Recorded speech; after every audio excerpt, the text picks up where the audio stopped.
Alrighty, let's go. Welcome back into the Redzone Report, Week 3 edition, I'm going to be covering 5 games for you in Week 3 that I absolutely love, and I'll get in depth, and I love gives you a best bet for them as well.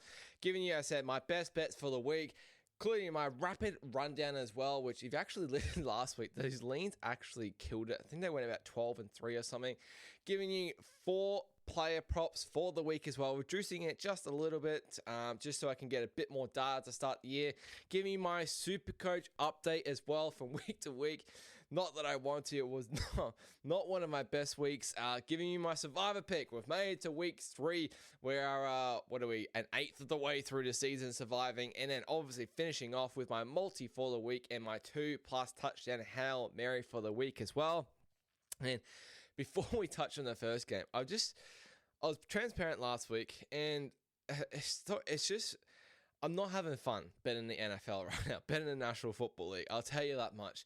And one of my favorite things to do is, honestly, as a hobby, is to handicap the NFL. I listen to so much content during the week. I'm so intrigued by why do people like this team, like what's going on, like, and especially like the snap counts and like looking at box scores compared to the actual scores at the end there. I find it super intriguing to find that extra edge that we can get in the NFL. And all the people I listen to, generally, like, a lot have been struggling to start the year. There has been some awful beats. So, just in the week gone, we're on Arizona Cardinals -6.5, who are up 27-3 against my Carolina Panthers. I went against my team. They were down 27-3, and I messaged my mates, and I said, how easy is the Arizona Cardinals this week? Up 27-3. My Panthers are just pathetic. And my mate said, watch out. You've probably jinxed it now. And I was like, really? Can you see this team scoring 3 touchdowns in like the last, second half to cover this? Really? Are we being serious here? They nearly bloody won the game. They had a drive to go win the game. It actually took some good Arizona defense at the end to beat Panthers, which I could not believe it. They ended up winning 29-24 Cardinals. So the Panthers backdoored it at the end. They nearly won the game, recovering the onside kick. Just a sick beat, like 27-3 against the worst team in the league, in my opinion. We had tipped the Saints +4.5 as well, and that was +6 during the week. They lost by 5, so that middled. I almost said Malcolm because that is a term I give. Malcolm in the middle. I always call it a Malcolmed. Just some sick beats. Don't get me wrong. The Jets was terrible. The Raiders was the Jets was pretty bad, and the Raiders was not that much better either. The Lions obviously was one win for us last week, absolutely smashing the Bears. I love them to bounce back last week.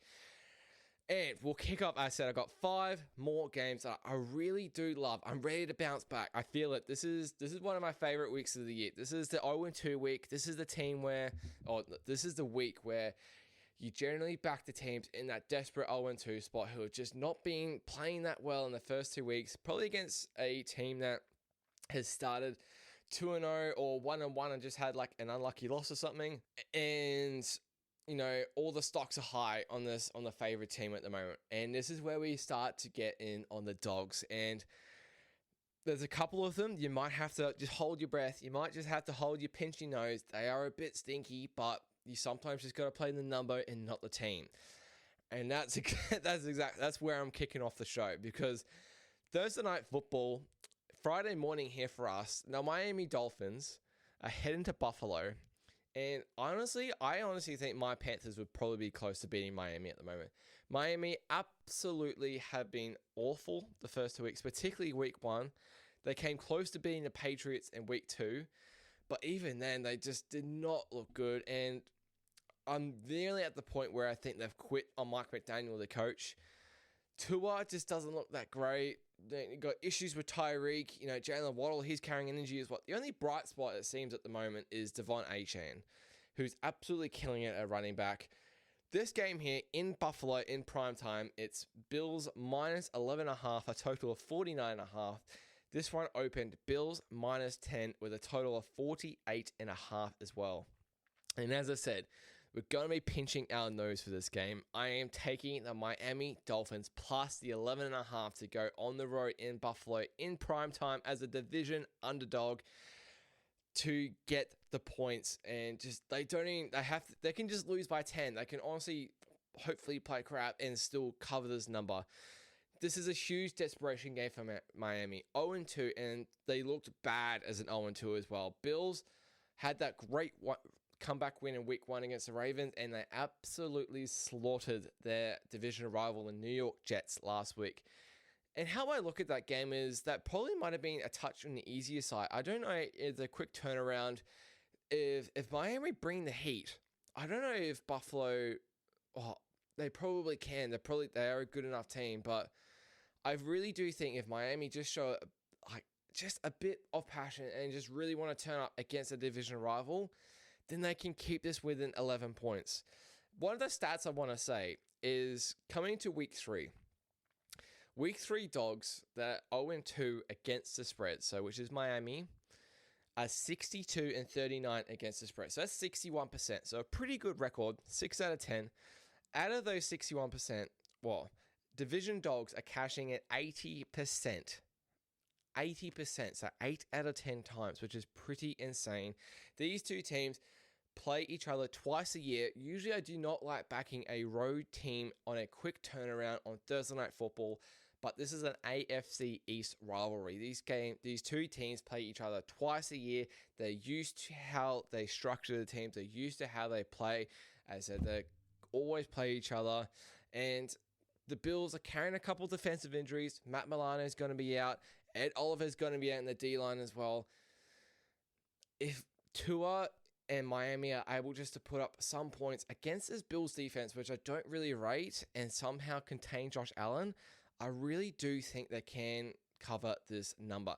Bills currently, it's only 2 weeks of data, but they are last in the league for yards per rush at 6.8, which is not great whatsoever. As I said, last in the league, Derrick Henry tore them apart, and then he only got 25 yards against Cleveland.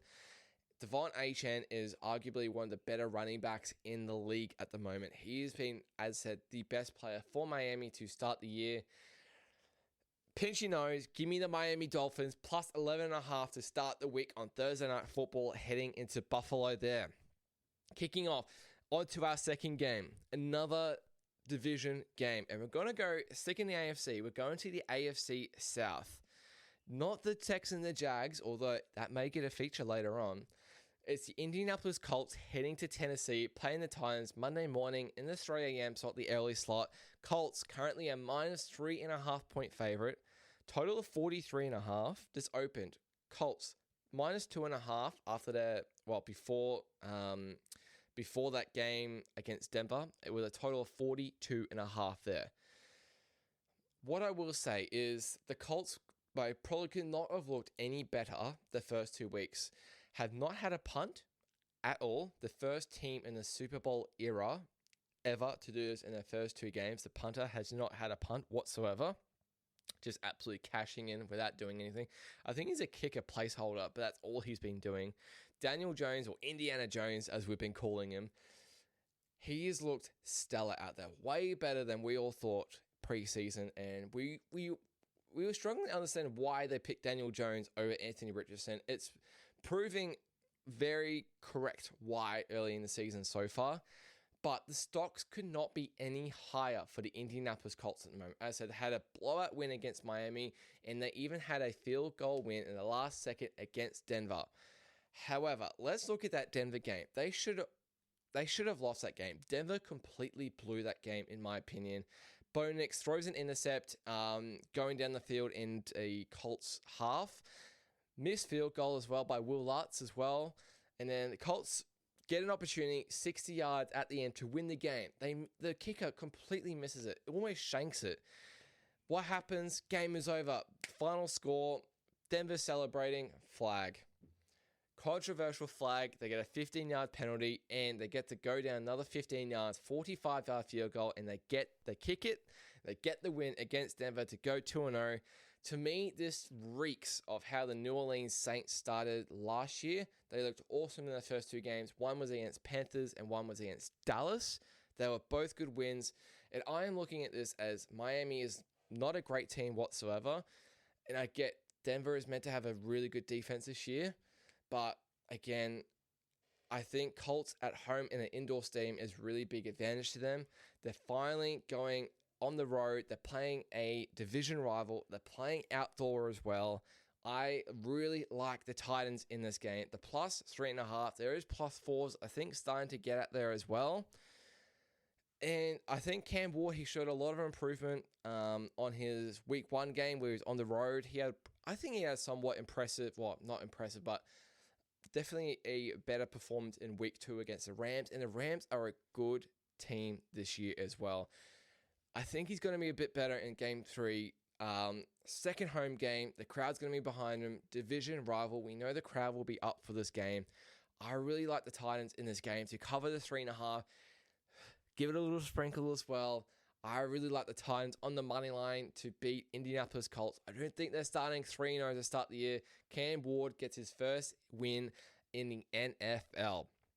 And going to be sticking with the AFC South for my third game I'm previewing this week, and that is the Houston Texans traveling to Jacksonville in Florida to play the Jaguars in the early slot once again as well. And the Jags are currently a minus 1.5 point favorite at the moment with a total of 44, and that opened Jags also minus 1.5 with a total of 43. So haven't seen too much money in the side, but we have seen a tiny bit of over money as well, which I find a little bit interesting. I guess the Texans, they have the potential to put up some points, and the Jags defense isn't that good. I mean, Jake Browning was still able to put up 3 touchdowns, I think, himself after Joe Burrow went off. And the Texans, they played in prime time against the Bucs, and they're starting 0-2 as well. And I'm looking at the same sort of angle as I did with Miami there. So the Texans fit that same category in that same stat line as a 0-2 ATS dog. So it fit that 61%, and they fit that 80% range with a division dog as well. As I said, big rivalry. They play each other twice a year. Don't get me wrong, this Texans O-line is not great. And what I mean by not great, it's garbage. It's throw some shit at the wall and hope it sticks, and it's not sticking at the moment. It was terrible against the Buccaneers. Terrible. But let's look at this a little bit of a different way. The Texans are 0-2. They have played the LA Rams and they've played the Tampa Bay Buccaneers. 2 NFC playoff teams from last year. 2 very good teams still this year. 2 good defenses and 2 strong D-lines. Now let's look at how Jacksonville has played. They played my lowly Carolina Panthers in week 1 at home and blew them out. And then they were leading all game against the Cincinnati Bengals with Jake Browning at QB for most of the game. And they lost in the last drive. So they actually lost to our backup quarterback. I don't think Trevor Lawrence is playing his best. He's got looks like a bit of hostility with him and Liam Cohen, the new head coach. Brian Thomas Jr., I have no idea what has happened to him in the first 2 weeks. He was killed it as a rookie receiver last year. He doesn't even look like he wants to be there. And he doesn't want to catch the ball. He drops it. And when he does catch it, he doesn't want to take a hit. He just goes straight to the ground. Absolute complete shadow of himself from last year. Can he get out of that funk so quickly? I don't think so. I don't know how a rookie coach can do that so quickly. I'm really not liking, I guess, how the Jags have been playing. I think the Texans may be able to score a little bit in this game. It's a desperate spot for them. I like the Texans going into Jacksonville, getting the win. Obviously, you're plus 1.5. It's pretty close to money line. Take one or the other. I use Bet365. I've got early payout. Go up 17, you get paid out. I'll be taking the Texans money line to go into Jacksonville and get this win here. Get their first win of the season for CJ Stroud. I think this defense will be able to stand up against Jacksonville. You still got a good defense. You still got Will Anderson there. You still got Danielle Hunter. You still got Derek Stingley there. For somewhat, they were able to shut down Tampa Bay apart from the first 2 drives, but for at least 3 quarters. The first 2 drives and the last drive of the game is where they scored a touchdown.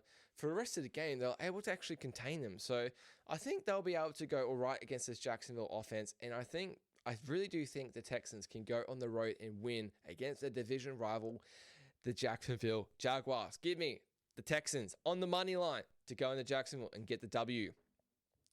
Fourth game for the week, and it's the NFC divisional replay.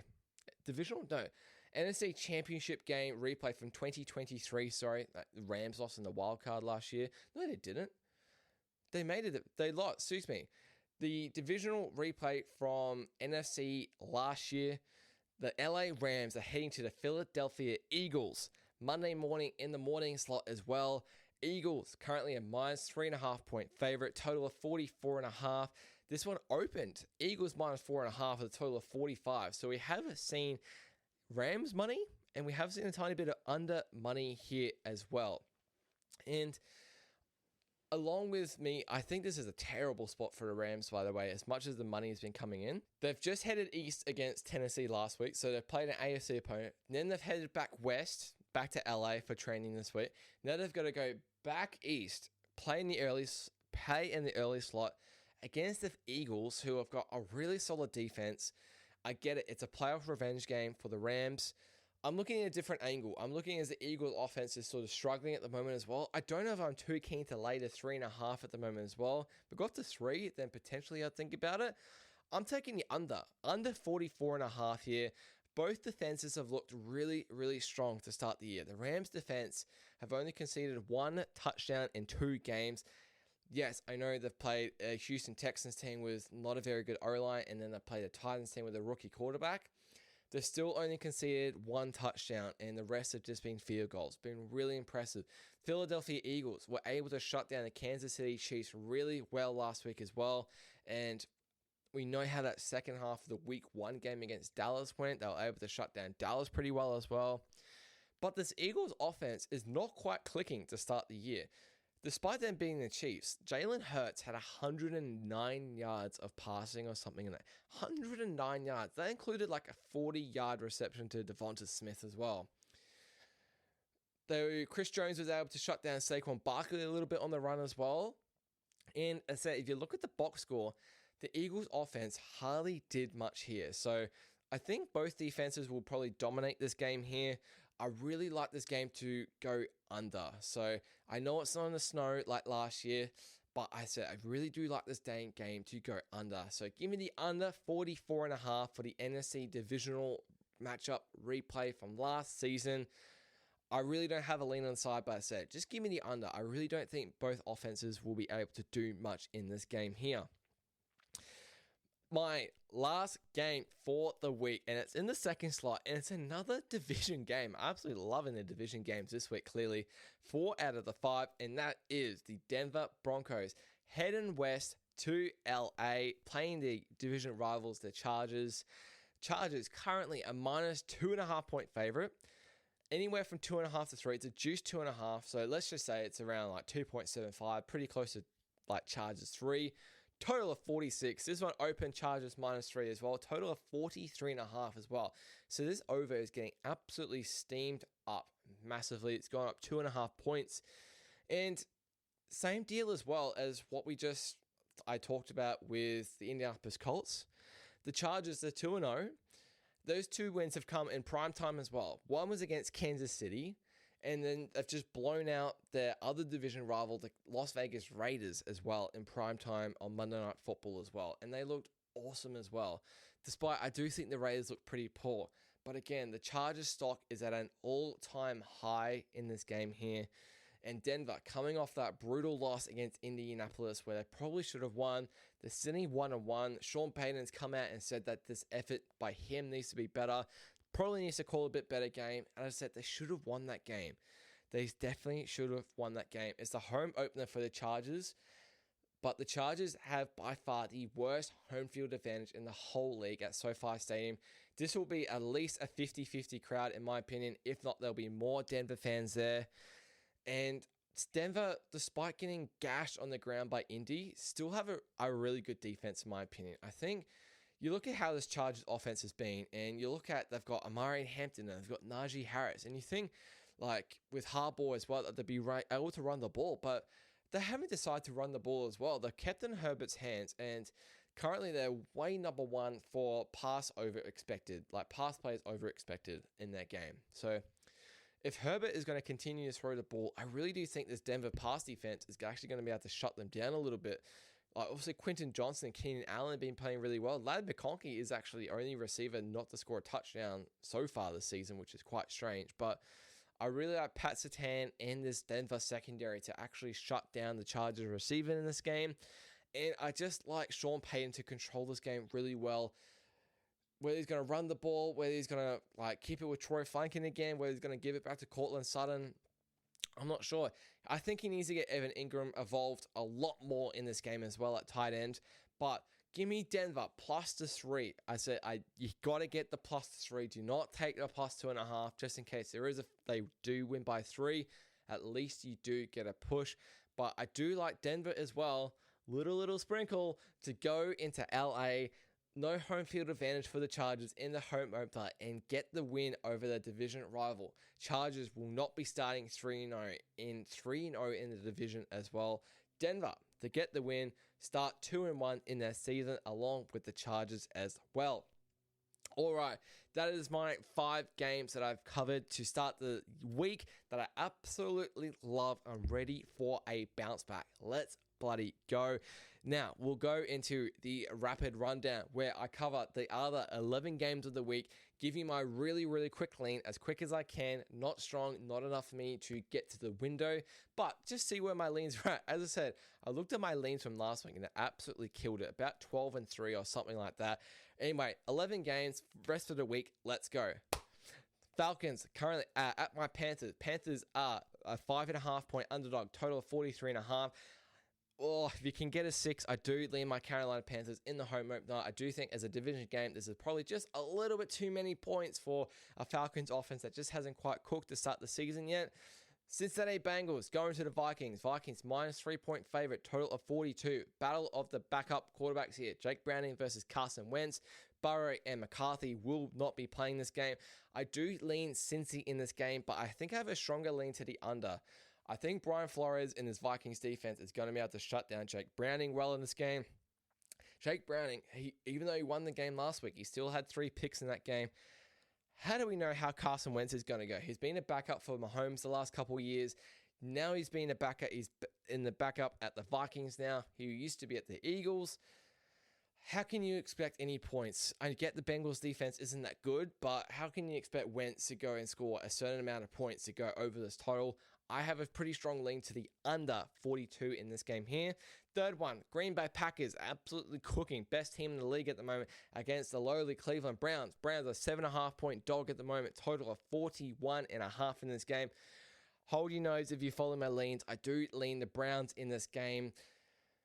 The Browns, look at the box score against the Ravens. It was pretty tight. The scoreboard does not show it losing 41-17, but they had very even yards against the Ravens. Total plays was very even. Time of possession was very even.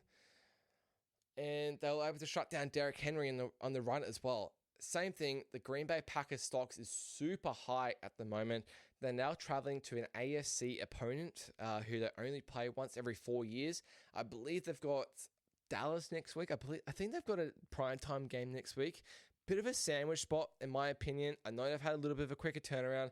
I lean the Browns. I also lean the under in this game as well. How is Joe Flacco going to score against this defense? And if this Browns defense is better, I don't think the Packers are going to be able to put up enough points for this total to go over. So I do have a lean for the Browns and the under in this game as well. Next game, Raiders heading to Washington. Washington a minus 3.5 point favorite, total of 44.5. Jaden Daniels is likely to not be playing in this game here. Looks like it's going to be a day-to-day decision, like a game day decision for this one.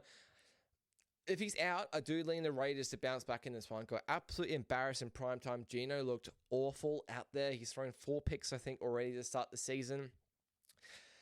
But you've got to expect the bounce back spot from here, surely. And I said, the commies weren't great against Green Bay either. They probably drew a bounce back, but I would rather take the points with a starting quarterback over a backup quarterback there. Next game, one of my bets from like the absolute shocker, the New York Jets,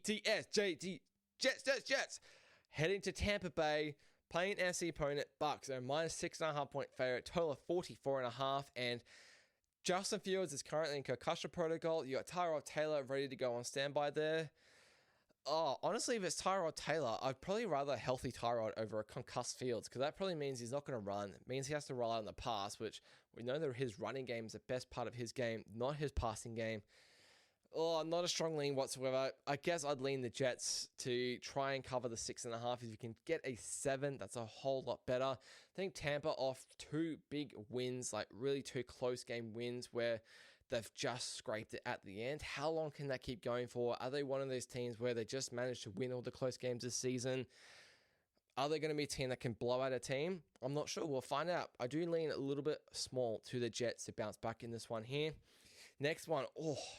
10 years ago, this would have been absolute blockbuster. Would have been Big Ben against Tom Brady. It's the Pittsburgh Steelers heading over to New England in this one. Patriots are a 1.5 point dog in this one. Pretty close to a pick 'em. Total of 44.5. And give me the Patriots, honestly. They lost their home opener. I can't see them losing their first 2 games at Gillette to start the season. I have a lean to the over as well. The over has been getting steamed this one. Steelers defense was meant to be projected top 5 preseason, in my opinion. Definitely top 10. They're 22nd in defense at the moment. Again, only 2 weeks of data, but the Steelers defense has looked pretty shoddy to start the year. And Drake May, I think he was very good. I think he was quite impressive last week. I think he had 4 incompletions, was able to sort of get it around the field. The running game looked a whole bit better as well of Rabel. He said in his post-match conference that he really liked the way how he evened up the run and the pass game a little bit more. I do like the Patriots to win their second home game of the season here against Pittsburgh Steelers in this one here. Next game, the New Orleans Saints are heading west to the Seattle Seahawks, who are currently a 7.5 point favorite. Total of 41.5. And this is a bit gross, but I do lean the Saints in this one. It seems like a Seattle game where they probably played down to their opponent. Saints are 0-2. They're also 0-2 against the spread. They're one of the 4 teams this year that fit that mold of the 0-2 ATS.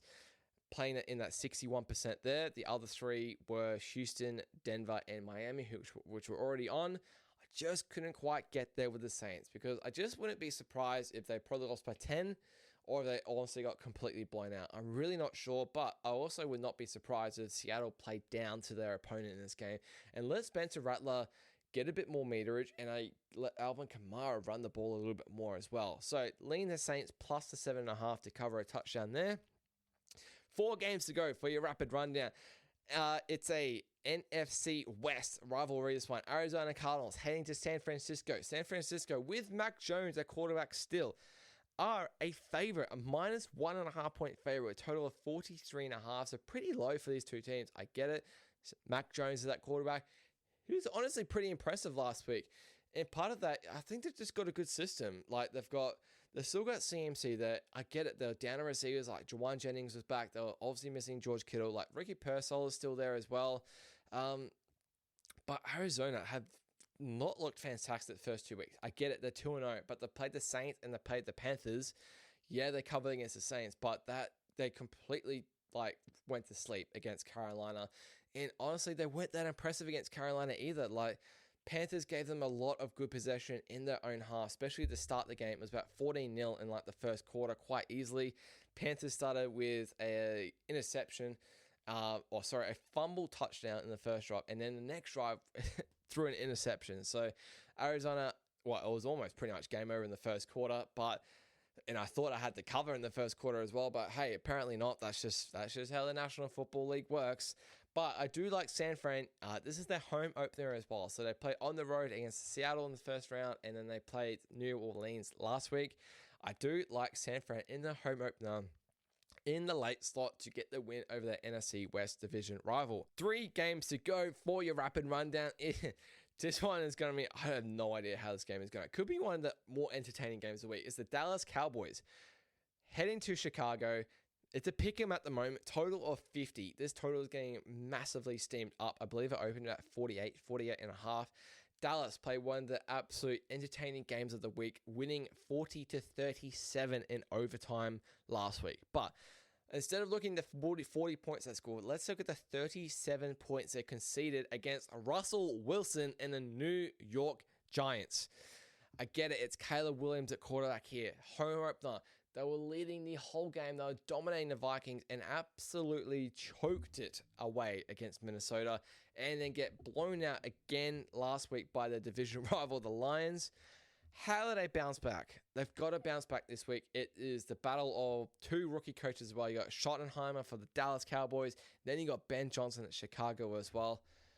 Oh, I mean, I've got to lean to the Bears. I've got a stronger lean to the over in this game here. I just can't trust any team to win. Like, honestly, you've got the better quarterback, but then, like, it's just Dallas. Like, that defense is so bad. You probably need Deron Bland to be playing for Dallas if you're going to get to the window for Dallas. I do have a slight lean to Chicago, but a bigger lean to the over. You've got to expect points after Dallas just conceded, again, 37 points to Russell Wilson and the New York Giants, who threw for 450 yards, by the way. So, strong lean to the over in that one. Then we'll head into Sunday Night Football, and I just mentioned this team before. It is the Giants at home to the Kansas City Chiefs. Giants are currently a plus 6-point dog at home in primetime. Total of 45 in here. This one was sort of around the 5 mark, 5.5. Now it's 6. Chiefs are 0-2. The Giants are also 0-2. The Chiefs have never, first time they've lost 3 games in a row under Mahomes, including the Super Bowl last year. First time they've ever started 0-2 with Mahomes as well. I think the Chiefs probably battered them in this game, in all honesty. Like, that Giants defense, I said they conceded 40 last week. They were shocking on defense. So many flags on offense as well. They were their own worst enemy. They had a huge chance to go into Dallas and win that game. Chiefs have got to be pretty mad about losing that game to the team they lost the Super Bowl to, so it's lost twice to the Eagles now in 3 games. Travis Kelce has got to have a bounce back game. He's been terrible to start the season by his standards here. Doesn't even look like he wants to be there. Just looks like he wants to hang out with Taylor Swift in the coach's box. Too busy pulling rings out of his box left, right, and center and getting engaged. Too busy wearing 3-4 shirts for Rashee Rice, who's been suspended for 6 weeks. Get your head in the game, Travis Kelce. He's going to have a bounce back spot. I do lean the Chiefs and the over on Sunday Night Football. Travis Kelce to have a big bounce back game. He needs it. 87. He needs it. The Chiefs, they need 87 in this game. If Worthy's playing as well, I even like the Chiefs even more. I actually may get to the window if Worthy is playing this game here. Then Monday Night Football. I think this is going to be an absolute doozy in this one. Detroit Lions heading to Baltimore. Ravens are a minus 5-point favorite in this one. Total of 51.5 in this one. We know what Detroit is like in outdoor. They didn't play too many outdoor games last year, and they weren't too successful. Week 1, they traveled to Green Bay, an outdoor stadium, and they got absolutely blown out by the division rival. The Ravens, they conceded 41 to Buffalo in week 1 and had that terrible choke. And then, I get it, they blew out the Browns, also they scored 41. But the box score would tell you a little bit different. If you looked at that box score, you probably would have said that it was a pretty tight game. I do have a small lean to Detroit in this one to keep up how they did last week. I think I like the under as well in this game. As I said, Lions in an outdoor stadium. I think the Ravens, I'm not sure. I really don't have an opinion on total. It could be high, it could be low. I think I have a pretty strong lean to Detroit though. This was a 6-point line, so Detroit has been bet. I think I like Detroit to keep it close in this game here. So small into Detroit, but not too much in that game for Monday Night Football to close out the week. That is my rapid rundown for the other 11 games in week 3 there. And we'll head into my player props. So usually I've had about 7 or 8 in the first 2 weeks. They had not been great. They had not been great by my standards whatsoever. I need a little bit more data just on how the snap counts and how this defenses are working in regards to zone coverage and man coverage, that sort of thing. I've just got 4 for you this week, and I think they're 4 bangers as well, and really sort of align with how I think the game will go. If the game goes how I think it will, I think these props will cash as well.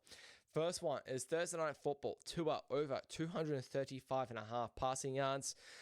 I know I mentioned the rush yards with the Buffalo defense as well, but if Miami's going to be down in this game as well, I do like Tua to be passing the ball more in this game. He has to.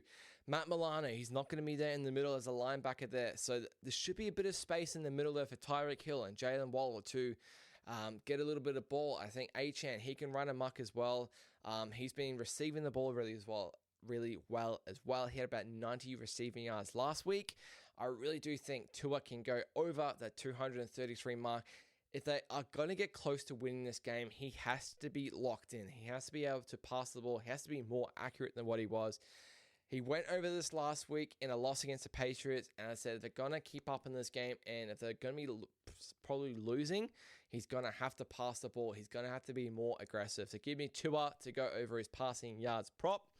Second one is Juwan Johnson, the tight end for the Saints, over 38.5 receiving yards in this one. Gone over this line twice already in the first two games.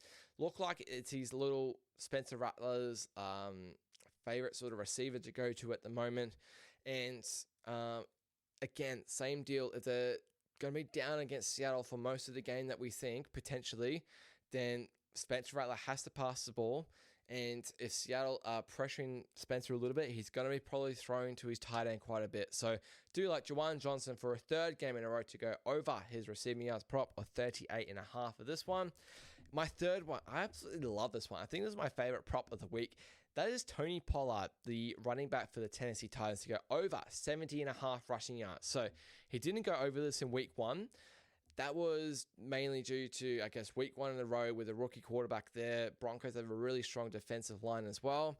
He went over it in week two as well, and he went over it really consistently as well. His longest rush was only 10 yards, but all his runs were super consistent. And I do think if they're going to go and beat the Colts, they're probably going to have to try and keep this Colts offense off the field. Try and stay on the field a little bit longer with their offense, and they're just going to have to run and run and run. Do they want to keep trusting Cam Ward in a situation to either come from behind or just say give Cam the ball to go and win the game? I really do think that hopefully Brian Callahan can give Tony Pollard the ball and he can go over 70.5 rushing yards in this game. And then my last prop of the week, I really do like this one as well. Sunday Night Football, and that's Patrick Mahomes. And you might be thinking, does it score touchdowns? Does it go pass attempts, passing completions, passing yards? Interception, maybe. Nope.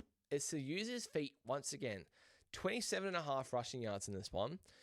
He's gone way over this in the first two games. He's been Kansas City's leading rusher in the first two games. And I think it'll continue. I think because he's sort of struggling with receivers at the moment, I think he's using his legs a lot more. He's using himself a lot more to gain yardage, try and get that first down.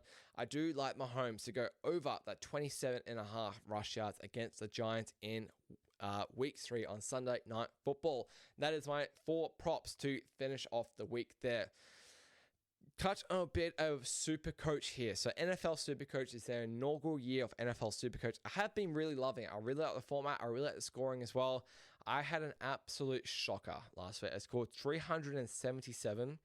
I went down like 8,000 ranks, even though it's early days. I'm now ranked 14,000 out of 30,000, so not great by my standards. Few of my pod players that I've started with, like receivers, just haven't come off. I captained Joe Burrow on the weekend, so he got injured now. I have to trade him out. I am boosting as well. So I am using 3 trades this week. I am using one of my 4 boosts, similar to what I did in NRL. I did no trades last week, so I did bank a couple, if not 1 trade at least. And in regards to trade-ins, so Rome Odunze and Javonte Williams are the clear top 2 choices being traded in at the moment.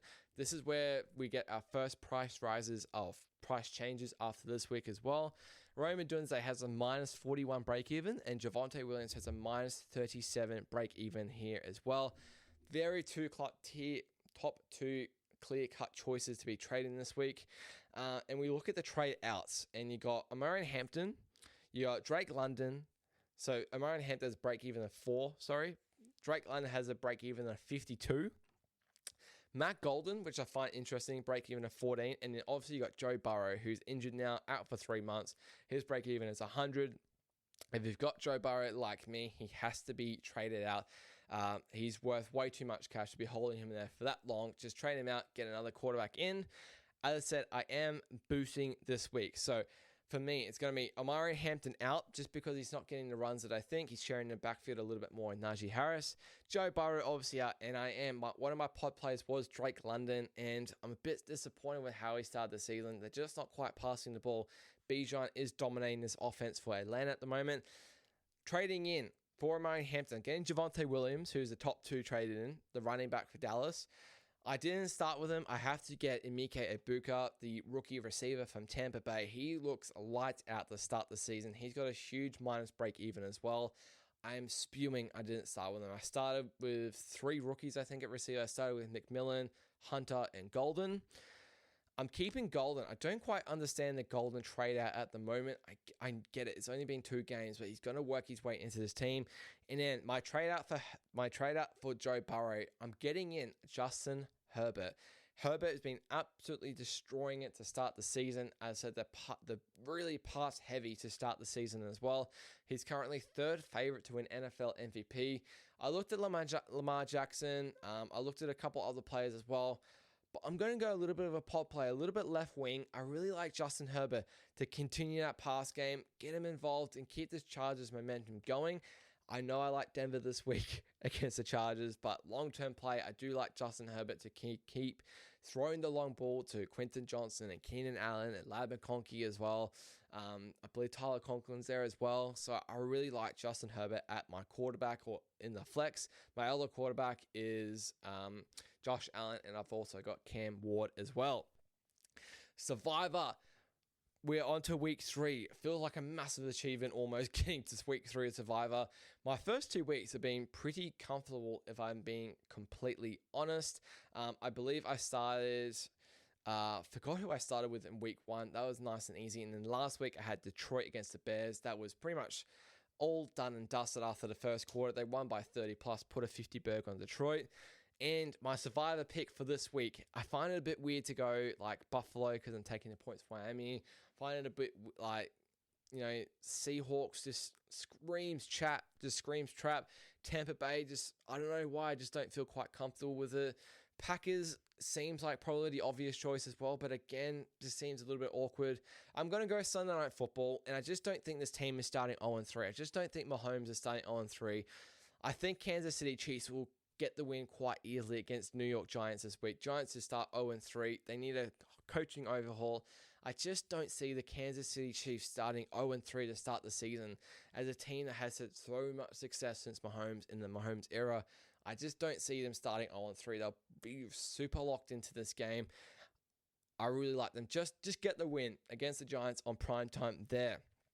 And to cap off the episode, and I'm going to do this week's multi, it's going to be 5 legs, obviously all correlated to the plays that I gave you in this episode so far. So the first leg is going to be Tennessee Titans on the money line. So always like a bit of value with these multis.